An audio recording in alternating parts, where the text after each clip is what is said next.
In today's video, I'm going to teach you how to use ClickUp views. We'll walk through the main views you'll see in a typical workspace, and I'll show you what each one is best for, so you can quickly switch to the right view for the job.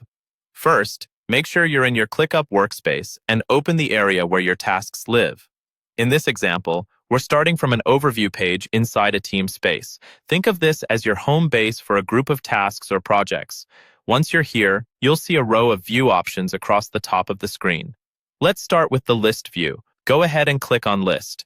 This view shows your tasks in a simple, vertical list, usually grouped by status, priority, or another field.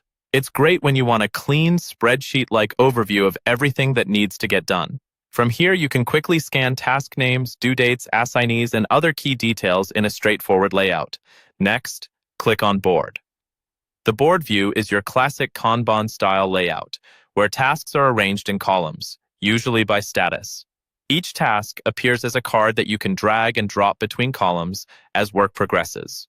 This view is especially helpful for teams that like to visualize workflows such as To Do, In Progress, and Done, and physically move tasks through each stage. Now click on Calendar. The Calendar view places your tasks on a timeline based on their start and due dates. This is perfect for planning your week, spotting days that are overloaded, and making sure deadlines are realistic. You can drag tasks to different days to reschedule them quickly, which is a fast way to rebalance your schedule. Next, click on Gantt. Gantt view is a more advanced timeline that shows how tasks connect to each other over time. You'll see bars stretching across days or weeks, as well as dependencies between tasks. This is ideal for project planning when timing and order really matter. Then, click on Table. The table view is like a more flexible spreadsheet. It lets you see and edit lots of task fields at once, and it's useful for bulk updates or data-heavy projects where you need to compare many details side by side.